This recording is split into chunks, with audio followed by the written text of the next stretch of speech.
Welcome to the Board Game Snobs podcast. Critically harsh reviews with a touch of class.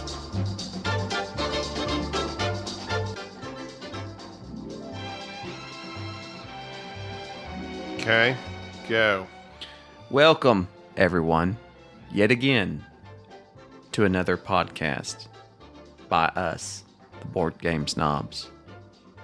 Trying to sound super excited right now, but It's been a long day. it's been a long day.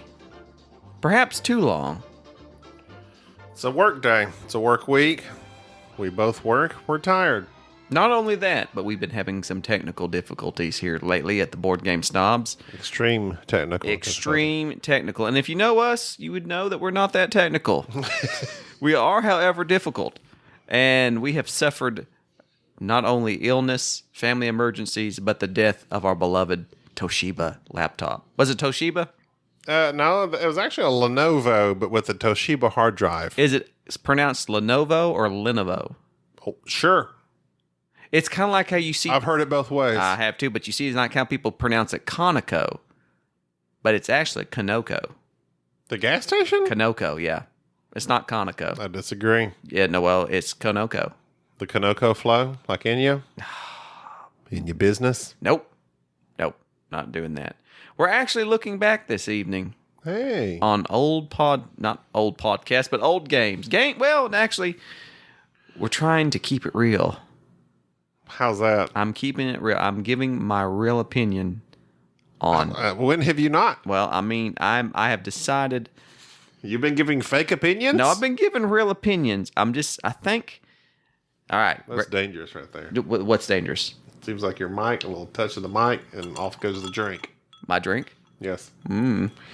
Jerry has found a rum, and all night long he's been what about that rum? What about that rum? He just wants me to rant and rave. It's good. Don't get me wrong. It's delicious. It's But I'm not exceptional. just going to jump up and down and act excited about it. Why not? I don't do that for much of anything. Well, that's because you're dead inside. What this podcast brought to you by Kenichi. Is that how you pronounce it? It's pronounced I don't Kenichi. think that's how you say it. It is pronounced Kenichi. It is a sipping rum. It is a spice rum. But particularly I don't think Kenichi. it's spice. No, well, I take It's it. sweet. Hang on, it's just sweet. Like me. XO. XO. It's Something Anichi, Kenichi, XO. Kenichi XO. Sipping rum. You don't It's mix good. it. You It's just really drink good. it. Very nice. Very nice. I wish I had that instead of Evan Williams right now. Well, some of us plan ahead. No, my thing is about giving your true opinion on things. I believe that there is a great deal of bias. Stop me if I've said this before. Stop. That's not how that works. Oh, okay. Stop me if you've heard me say this on the podcast. Oh, Since you're the archiver / editor No, / I producer don't / remember. director. Okay. I don't remember what we talked about last time. I think that there have been a lot of reviews of board games that the reviewers give a middle of the road, it's good, it's okay type of review. For whatever reason, I believe that, and I'm not saying any names, perhaps once I finish my Kenichi I might, that reviewers will give very middle of the road reviews to games so as to not offend perhaps the audience, perhaps the designers, companies, etc. Well, I mean, in general, people want to be nice, No. but that doesn't help the consumer. But does it's not. difficult because there's such a wide variety of players and games they like to play. So what I don't like, you might like. No. But we are not here for that, and that was pretty much status. Like, as Board Game Snobs, we start off like, we will either tell you to buy the game or don't buy the game per us. Per us. If you have liked the things we have talked about, the Which games you we've played, should. Go ahead. I agree. Okay. I believe we are in tune with what's good, Yeah. but I'm biased towards us. yes. I towards like myself. us. I like us. I like me. I particularly like me. Oh, we know. I know. You're very proud of yourself. Speaking of which, Gold West has got a reprint. Gates of Lo Yang got a reprint. You're welcome. Thank you very much. Chinatown coming up next. I heard that. I You're heard welcome. that from the grapevine.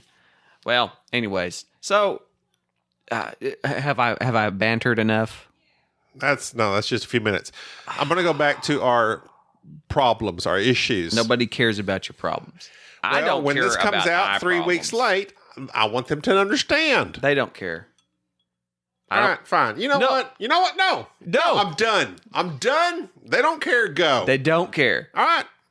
Well, actually, one does care because one of our lovely listeners assisted us by actually sending us a laptop. Thank you, Average Joe Gamer. Average Joe Gaming's podcast. This podcast brought to you by Average Joe. No, nobody cares. You say. No. I didn't mean they don't care. Oh, what? Well, you got to be like. Can I this. finish? Please do. So, we come into dire straits. My computer crashed. Dire. On it were several podcasts that we had recorded. An anime. Our IT guy, Bubba, Ghost in the Shell. gave it a shot. Bubba was unsuccessful. So we took it to Office Depot. They Office are Max. recovering as we speak. Not as good as Office Depot. And it sounds like they may get saved. So then our podcasts may be late after this one. But we recorded them much earlier. One podcast we recorded twice. Technical difficulties first time. The second time the computer crashes. I think technically we recorded 3 times because you deleted one, it crashed one, and then once we started it but ended up not talking about it. I'm referring to our review of Crusaders. So if this comes out first, you have Crusaders to listen to. Coming up next. Historically, there were 3 Crusades, so it's there you go. Well, but anyway, so my computer dies, and note to self, back up to a cloud drive immediately. Back it up. But anyway, we didn't back things up as we should have, and it's dead. But hopefully it's been recovered. If not, you'll hear this podcast, and then you will not hear our Crusaders podcast. But if it is successful, then soon after this podcast, the next week, hopefully, will be Crusaders. We thank you, Average Joe Gamer. What was his? His name is Joe H. I don't know if his last name wants to be out there, but he's a host of Average Joe's Gaming Podcast. He kindly offered up a laptop because I'm rather strapped. I did not work last week. You have no money. That doesn't mean that you have guns. I've been Googling some phrases on the Urban Dictionary. We say things that have double entendres. Strapped? Strapped. What does that mean? That means you got the strap. You got your gun. You got the pistolas, the 9, the Glock. Okay. The G-Lock. When I say I'm strapped for Tech 9. cash means I have none. Okay. Go ahead. So I haven't had any cash. But one of our listeners kindly offered us a laptop, and I believe it's on its way. So we'll have something to record on. Right now, I'm recording on my daughter's laptop. And it's about 7 years old. I hope it makes it through the podcast. If we sound weird, it's because we're on a Toshiba. Yeah, it's pretty old and pretty wore out. Yes. But Audacity appears to be working at the moment, so we shall continue on. Okay, enough of this. On to the next. Thank you, Average Joe. Thank you, Joe. I want to talk about some games that we have played and give perhaps a harsh opinion on them. One of them is actually a game that you yourself enjoy. A game that I would have not thought you would have liked. We recently played Newton. I believe it's by Simon, is it not? Come on. With one of our favorite designers from... Martin Wallace. No. Alexander Pfister. No. Simone Luciani. Yes, those guys. Okay. Those guys who did the Grand Austria Hotel and Story Mangoni and Lorenzo El Magnifico. Newton is very dry. It's very dry. Soup's dry. Super dry. Much like a Fig Newton. Fig Newtons are fruit and cake. They are not meant to be the main course of any meal. Although you may eat a sleeve of them, you will regret it. I like Fig Newtons. I do like Fig Newtons, but they're not something that you can sustain yourself. Just like Newton, the board game. It's interesting, but it's not interesting enough. It's stale. It's a worker placement, kind of, sorta, but not in a typical worker placement, as in that you're placing workers out in the areas. You're actually moving your workers along tracks, along maps, and other places on these various boards. And you do more action selection. Yes, you do so by playing cards from your hand. These cards have, I believe it's 5 different actions. You play them out to your board, and it has a kind of a Mombasa feel to it in terms of the cards, if you're familiar with Mombasa, where you stack cards up, and by the powers that are on the cards, they're multiplied. So, for instance, this one card is a travel card. You place it down, and you look at your board, and at the end of each round, you save a card. And so you may save that travel card that round. And so now you permanently have the ability You have a times 1 travel. Yeah, plus 1 travel. And so next time you play a travel card, you count up all the travel icons, and now you can move 2 spaces instead of 1, or 3 spaces instead of 2, and so forth. Like a deck builder. It's very much like a deck builder. But it's not a... The deck building was a very light aspect of the game, but it was an important aspect of it. The main idea of this game is to run up your workers off these tracks, move around the map, fulfill certain objectives so that you can place books in your library, or to be able to activate these certain geniuses. The reason I'm having trouble explaining this game is, one, is that the theme is non-existent. Correct. It's not there. It could have been... There's several boards, several tracks. None of it really goes together. It's just mechanically put together that way. Right. So once you learn the game, you know what to do. But the theme of Newton, there might be... Is there any text on the cards? I'm trying to even think. No, there's not. So you have these creators, these... the genius cards. There's like several different people that were like geniuses back in the day. Right. But yeah, there's no context. No. And nor is there any idea of like what you're, like there's a little board that's like you're inventing things, you're moving up around, and it's not thematic. It's not thematic. It just to not delve into it, it is not thematic in any way, shape, or form. But to be honest, let me be honest, please. Go ahead, be honest. Neither's Mombasa. It's the same thing. But you like Mombasa. You're just running up tracks, playing cards. None of it really means anything. I will argue the point there, though. Okay. I will argue that point. Ahead. First off, let me digress a little bit. Mombasa is a game by, is it Alexander Pfister? It's a Pfister. Correct. It was the game that he did just prior to a very popular game that you may have heard of, Great Western Trail. Is not that great to us. GWT is not that great to us. Mombasa grew on us.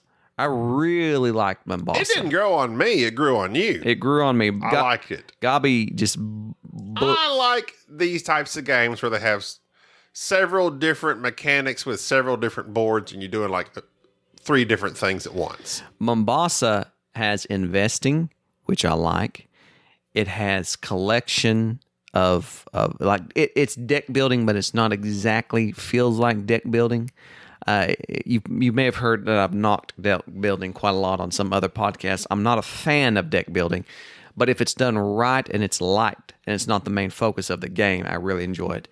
Mombasa does this thing where it fools me into deck building, and I enjoy it. There's some area control, but Mombasa, don't fool yourself. Mombasa is thematic because you are investing in companies. You're utilizing these companies to spread out an area control. You can manage their books for victory points, and you can manage diamonds, collecting diamonds. There's different routes to victory in Mombasa.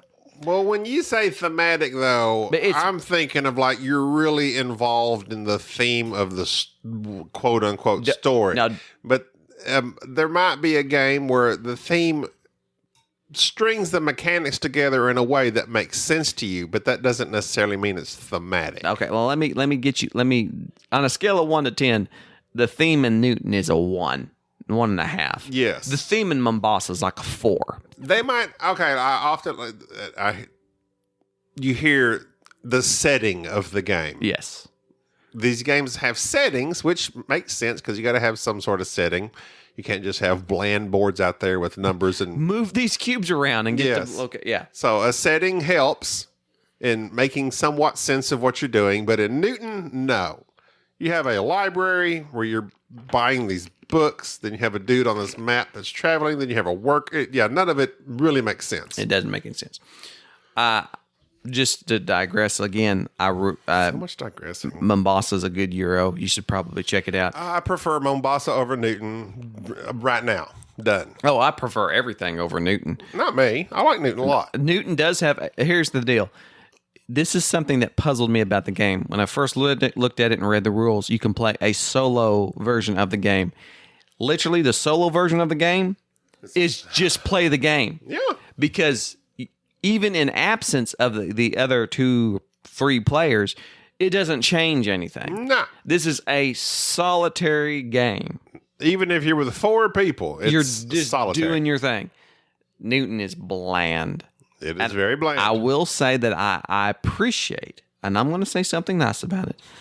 I appreciate how the mechanics all tie in together very well. Yeah. Like it does what it's supposed to do. I just don't like what it does. Newton is the biggest disappointment from this group of designers that I've had in a while. Newton or Zulkin? Now, we've had this argument once before, I think. We have? Privately. I don't remember it. And I feel the same way about Zulkin. Boy, we're slaying sacred cows. We're talking bad about Zulkin. Everybody loves Zulkin. That's the game with the gears. Zulkin, again, Gear up. at least has a gimmick. The theme is still very light. The one thing I liked about Zulkin is that it is very difficult. They both are in the same boat to me. Zulkin's brutal. Yeah, they're both in the same boat to me. I really, man, if you pressured me, whichever way the wind blew. No. I could say I will Newton. take Newton over Zulkin any day. No, you really? Zulkin, the entire time I played it, it was like brutally, like, it was not fun. It was a chore. Newton is fun to me. That's like, there's several different things you can do. However, I think the library is overpowered. It is. In every game I've played. As someone who goes to the library, I've played it I will solo. attest that it is overpowered. It is overpowered. What library you go to? I go to my local little library. Do they have movies there? They do. Can you rent them? Yes. Do you rent them? Very, very rarely. Are they on VHS or CD? They're CDs, but generally when Laserdisc? this is how bad. This is In how Hugo, Oklahoma. This is how bad it is. I generally rent most of my movies from the library, and they're like movies that are 'cause it's free. several years old. That is like literally where I've watched the Grapes of Wrath. No, the entirety of the Mission Impossible series Oh. has been from the local library. Mission Impossible 1 and 2. That's all they've got so And far. 3 and 4. They're hoping 3 gets donated soon. What is 5? Which one was come out here just recently? 5 was Rogue Nation. I don't even know. You mean we're on 6? This 6 was Fallout. Why is there not a Mission Impossible board game? Well done, sir. Why not? Maybe there is. No, there's not. Have you checked it? There's not a good one. If there is, I don't know about it. It's not been checked. What would it be? What would it be? I think it would be along the lines of like Letters for Whitechapel. You're chasing somebody. No. No?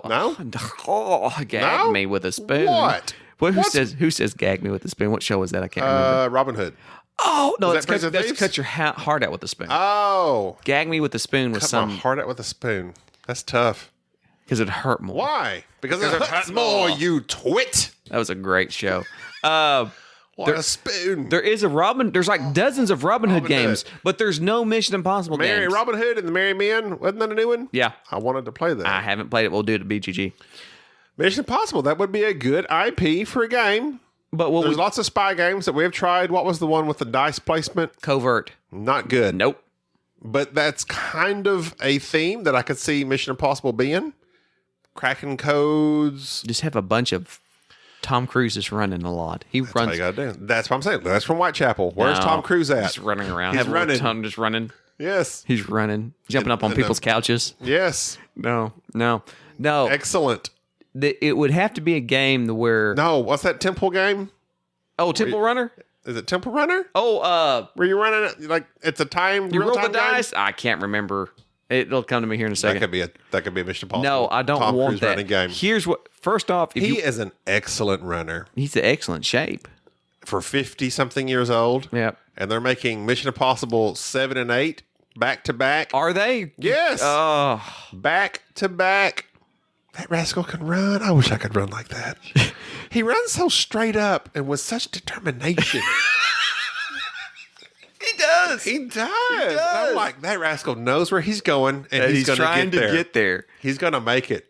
Of course, with Simon Pegg in his ear, telling him where to go, That's what left you or need. right. You could be the Simon Pegg. You could just be yelling at some guy. That's all I can You're do. doing good, Jerry. Run. You're sounding a little winded. Pick it up. The I would go back if I was going to. Favorite Tom Cruise movie? Ooh, wait. Are we all right? Since the banter section was not that good. Re-engaged. I will allow this. Best Tom Cruise movie. Man, He has quite the Tom library. Cruise has had quite the life in movies. Top Gun is up there. Man, that's good. It's super 80s cheesy bro But stuff. still, it's But good. it's so good. Danger Zone. Is it Righteous or Unrighteous Brothers? Those are the Righteous Brothers. Totally, they're not the Unchained Unrighteous Melody. Brothers. The Unrighteous Unchained Melody. Melody, that's it. That's my wife's favorite it's not song. the Unrighteous Brothers with the chained melody. No, it's the Righteous Brothers with the Got Unchained you. Melody. That's my wife's favorite song. It's a good song. It's a great song. It's a good song. I'm not lying. I don't know why I say that. Why should I preface that? Unless I'm a liar You on are? a frequent basis. Yeah, there you go. Mission Impossible Fallout. One of his best movies ever, if not my favorite. I am not a Mission Impossible fan. Oh, what? I'm not. You know me. I'm not a big action fan. But they're mostly not action. They're like Well, I like the first one. I Espionage. love the first one just because it had Emilio Estevez in it. for 5 minutes. For 5 minutes. He was like, he's using On top of an elevator. He was coming off that Mighty Ducks win. It was like, hey, I got back into acting. They're like, hey, we got a show for you. You could be with Tom Cruise and Voight. Note to self: never sit on top of an elevator. Who would have thought that would be a bad idea? That's and the a bad thing idea. stuck him. Like the little prongs popped down and got him. Bad. Hey, spoiler alert. Emilio Estevez in the 1999 Mission Impossible, he dies. Maybe it was 98 when it come out. I'm guessing. Oh, no. I would say before that. 95 or 96. Wow. Yes, So, it's very old. so anyways, Mission Impossible, the first one was great. I found it boring. I really liked the last Mission Impossible, the Fallout. Fallout is the last 20 minutes of Mission It's Impossible Fallout. made me, Is one of the most intense 20 minutes I've had in a movie going experience, other than maybe like since driving Quiet Miss Place, Daisy. the Quiet. The all right. The original Mission Impossible though was about selecting a team and going out and doing something that was apparently impossible or improbable. That's why I think you could design a board game that was like that. You select your team, you select your equipment, you go out and you do a mission that is almost incredibly impossible. It would probably have to be a co-op game, naturally, which Like a cooperative. Oh, which would yes, what you kill it. just said. That would kill it for me because I don't like co-ops. But it would be fascinating to have for someone to pick up that IP. But a co-op. Things are happening. You got to fight against it, or a hidden movement. I don't like game. hidden movement. I know you don't, but I do, and I think it would be good. Whatever. You just got Black Sonata in Yeah. a Kickstarter. Yes, It's a single player hidden movement. I don't know what that's basically. that's why I bought it. Like literally, I saw the thing. They're like single player hidden movement. How is this possible? That's This game's got basically you lost your car keys. Go find them. That's Yes. all. That's what I play every day. it. Lost car keys. Lost car keys. The game. Done. Done. I bought it. All Bought right. and sold. Good for you. So our opinion on Newton to fast forward back. I don't like it. We're back to the future. This Kenichi's wonderful. I know, Jerry. You said that several times. The I Newton agree. is all it's right. good. But you're not excited about it. You need I'm to not get as excited excited about as it. you. Newton's decent. I wouldn't say get it. I would say play Newton pretty much is- anything else. If you like Dry games. dry Euros with with a little bit of fruity feeling in it, much like a Newton. It's a good game. I enjoyed it. It's decent. I want to talk about a game that we talked about on the last we talked about the podcast that was on the hard drive that crashed. We talked about our love for Yokohama, right? Yes. Okay, so I won't talk about our love for Yokohama. Instead, I will go back and talk about a game that which you had to rekindle your love for. What's that? Sentient. Oh, yeah. Okay. last year, Renegade Games put out a game called Sentient, Sentient. The reason I spell it is because Gabi, while I was at BGG convention, he was demanding that I play this game, and I could not understand what he was saying, and I had the hardest time trying to find Sentient. Sentient. I can't pronounce it. Sentient. I think it's actually like sentient, but it's spelled sentient. It's a sentient being. You know, Yes. They know what they know. It's about robots. It's about Androids or iPhones. Androids. Sentient is made by J. Alex Cavern, one of our... Of Gold West fame. Of Gold West fame, which has just got reprinted, which made me think about it, which made me want to play Sentient. Sentient is a lighter game. Again, lacking theme. It does. But why do I like But it's it? got good art. Exactly. And Got a good setting. Dice placement. not really dice. Well, yeah, it kind of sort of is. Kind of sort of dice no, manipulation. it's not dice placement. Dice Dice manipulation. So basically, in Sentient, it is you're a evil corporation. I don't think the corporation necessarily has to be the one evil. you start off with might be what you are, but it doesn't really You matter. might not be evil. You might just be neutral. You might just be kind of I sort don't know of. what the story doesn't matter. I like to think that I'm an evil corporation. And so you start off Buying robots. and you have these five dice that are rolled out and placed out in front of you they're locked in, and they're of course 1 through 6 different colors, so you'll know you can be where they go on your little player board. And then 4 cards are placed out in front of you, and then you have 4 your little agents and their assistants. And what happens is that you're placing your workers out above these cards to claim the cards. You claim a card, another one comes out in its place. You then have to place that card. You have to slot it in or activate it on your player board.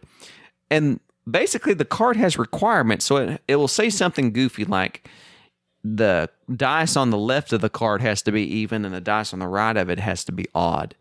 And if this is true, if you can put this on your player board and that be correct, it locks the card in and you get the victory points. The problem is that there's symbols on the cards that change the dice. So there's minus or plus or equal, meaning equal, it says the dice doesn't do anything.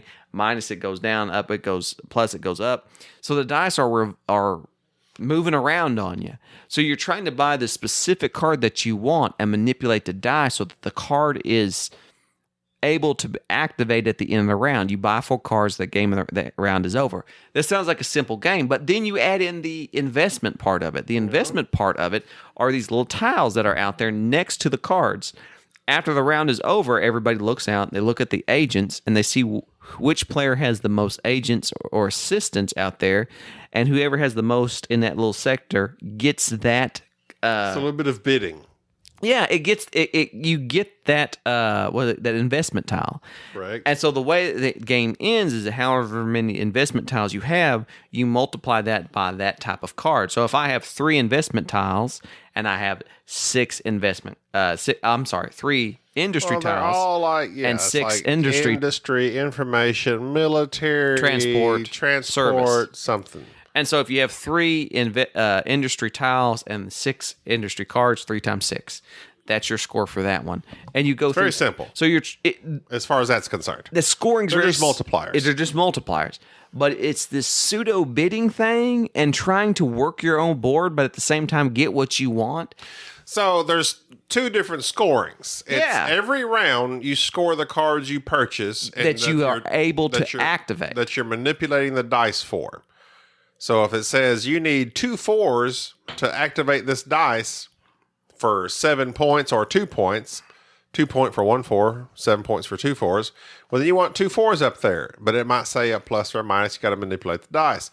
So that's every round. There's 3 rounds. But at the end of the game, the scoring is the cards you bought. You have to multiply them. So you're also concentrating only on instant scoring based on your dice, but long range based on I call them chevrons. They're chevron There are shaped. chevrons. They're like chevron shapes. So those are going to multiply your cards. So if you buy 3 military cards, but you never buy a military chevron, Then you're useless. then it gets no points. It's useless. So you have to buy those multipliers or bid on them with your workers. And they may be on a card that you don't even need or can use.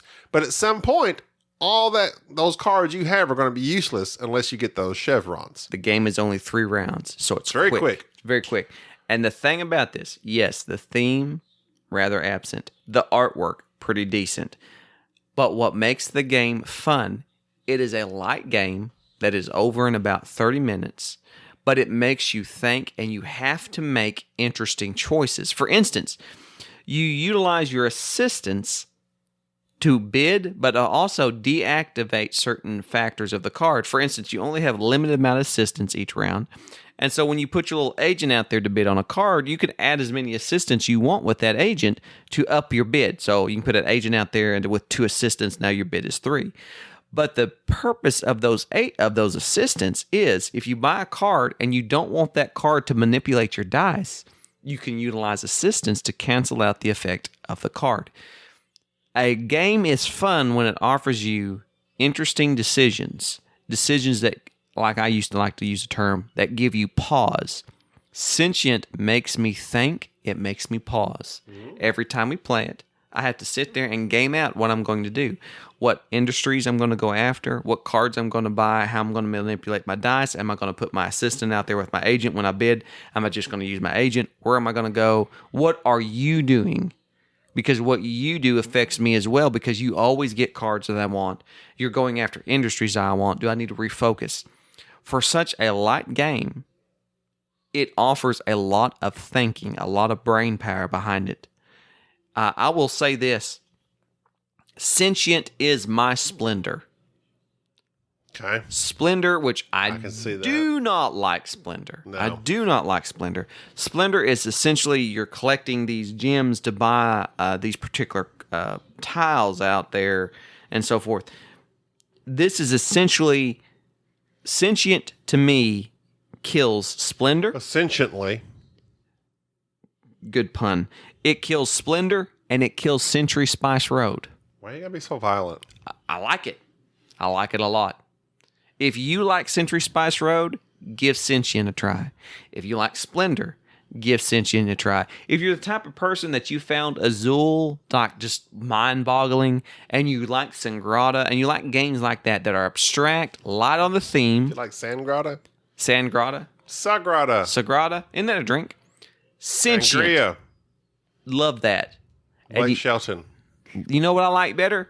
Kenichi. Lips taste like sangria. Kenichi's XO, my favorite sipping rum. XO. Every time you say that, I'm thinking kombucha. Kombucha, my favorite tea. Kombucha's my favorite tea. Fertilized. If it would just develop alcohol in it. Kenichi's my favorite rum. Sentient is my favorite light filler in terms of dice and cards. I don't know that it's a filler because there's a lot that. It's a thanky filler. It's a thanky filler. It's a thanking man's filler. It's a think. Yes. Yes. I put my pinky up when I said that. Say, old boy. Oh, say, oh boy. I'm out To of be fair. I'm out of Kenichi. What? Sentient. Love it. So you need a refill? No. We're going to pause for a refill? No, buy Sentient. There's no time to pause. No pause. No but pause. it gives you pause. It does give me pause. There's always time for pause. I'm looking for the guy that shot my paw. Said the dog. You know, I want to bring this out.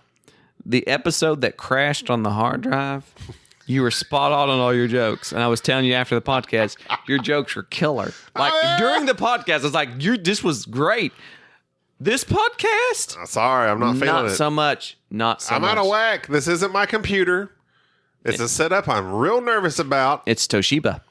This is not average Joe's. This is like I said, this is not This is your daughter's. This is our fill-in computer for the moment until we get And she our needs that computer in. back. How is she going to do her Facebook? I don't know. She'll have to update on her phone, check her Instagram, snap her chats. Is she on the IG? the IG? No, it's not the IG. It's the IG. According Oh, is it IG? No, it's IG. Is that the cool way of saying it? It is a cool way of saying it. IG isn't even cool anymore. IG, Instagram. Nobody Instagrams. Yes, they do. We have like 800 followers on Instagram. Well, I'm talking about the kids. What do they do? Snapchat. TikTok. I seen that that on something YouTube. new? I seen that on YouTube. It's like a thing. What if we started a YouTube channel? No, Me and you. no. You could be the face. I'm not. I'll be off camera. You'll just hear me. No. Hey, Jerry, what do you mean with this game? I don't You like could respond. the with your hair production. The coiffed just perfectly. the coiffed. Is that a word? Coiffed. Coiffed? Yes. Did I coif my hair? You'd coif it.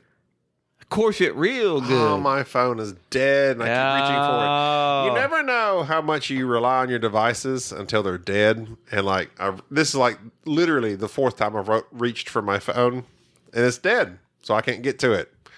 So I have no information coming to me. Jack Reacher. I'm cut off. Thank me, Jack Reacher. I like the Jack Reacher Tom Cruise movies. You said reach for your phone. Both of them. I like both of them. It's fine. They're fine. The first one is fine, but they're not. They're- When I say the best Tom Cruise movies, you come back with Jack Reacher. I like Jack Reacher because it was off a book, and he did The not. Firm.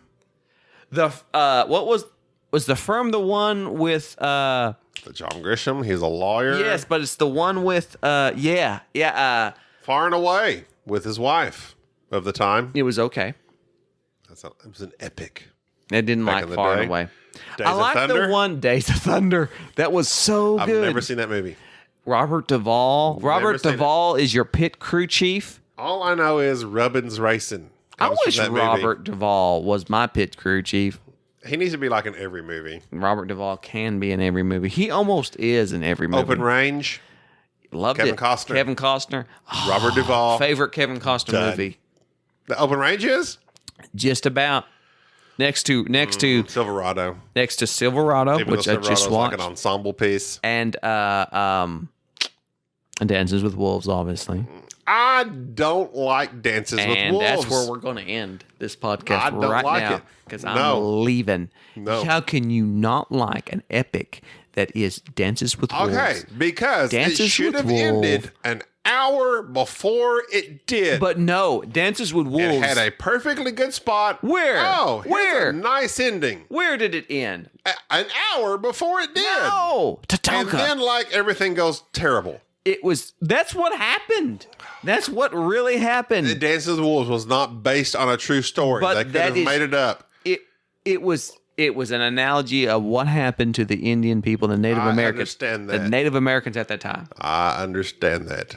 And so, therefore, it was depressing. It was a great movie. It was. It was a great movie, But it was sad. and it was sad. I like happy movies. What happy movies have you seen here recently? I like happy movies. Lego Movie 2. You asked a question. Spider-Man Into the Spider-Verse. Those are all cartoons. How come that's not a board game? Spider-Man? Yeah, What would it be? Spider-Man. Like a leg, you could have him crawling up like the, what's the game where you pull the stick out? No. And they tumble no. in tumbling Are you ready towers? for this? Like Rhino Hero, where they do the cards and stack stuff up, and you put little characters all around, like something. Never played it. You've never played Rhino Hero? No. It's like a card stacking game where you're stacking cards, but they're like tarot-sized cards. They're designed to be stacked. It's a dexterity game. Oh, Spider-Man I guess, yes. has got to be a dexterity game. I mean, he's like in the Marvel games, but just as a side character in Anyways. a card. Favorite superhero? Superman. Like I'm sorry, that's so generic. second favorite then. Second. Give me your second favorite. Second favorite. I mean, I would probably have to say Logan. Email us at boardgamesnobs.com at gmail. Oh, boardgamesnobs@gmail.com and tell us who your favorite superhero is, and I will let you know whether or not you are right. You said who? Logan? Wolverine. Oh, I thought you were talking about the steakhouse. Wolverine. Yeah, I like him.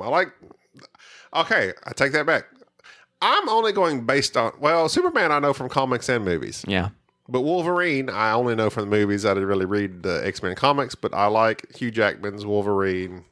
Hugh Jackman and Patrick Stewart just got awarded by the Guinness Book of World Records of the longest running superhero depiction, I believe, in movies. Sure, it's been what, 18 years? Yeah, it's been a long time. I didn't realize it was that long, but he's been doing X-Men You for know, that they long. could make a Guinness World Book of Records on anything if you make it niche enough. Niche. I wonder. Guinness Book of World Records, longest podcast starring Jerry Baker and Gabi Moraga. You are the Called Board Game Snobs. I think done. Guinness Book of World Records. You are the largest podcaster and board gaming. Boom. Largest ego, Jerry Baker. Boom. Boom. You have Best hair, Jerry Baker. You've lost a lot of weight here, though. Actually, I lost 20 pounds that is a lot of doing weight. keto. That is a lot of weight. Well, I'm proud it's of you. either lose weight or die. That's true. Which is exactly what I told you is lose weight or die. Mainly because of selfish reasons, because there's like nobody else I like playing board games with. And if you die, then I'm stuck with Enrique. Aww. And he's Enrique's good. He's good with board games, not good with podcasting. That's not what the fans say. The fans, what do they know? Speaking of which, that's going to be enough for us tonight. Okay. We thank you. We hope that you buy Sentient, number one. Two, I hope that you ignore Newton. I hope that you can play Newton somewhere. give Mombasa Let somebody a else look, buy it, then you play it. and give Mombasa a look and realize that Jack Reacher is actually a pretty decent movie. The first one. The second one wasn't bad either. Watch Mission Impossible Fallout. Pretty good. My name's Jerry. Gabi. Bye-bye. Thank you for listening to the Board Game Snobs. Stay classy.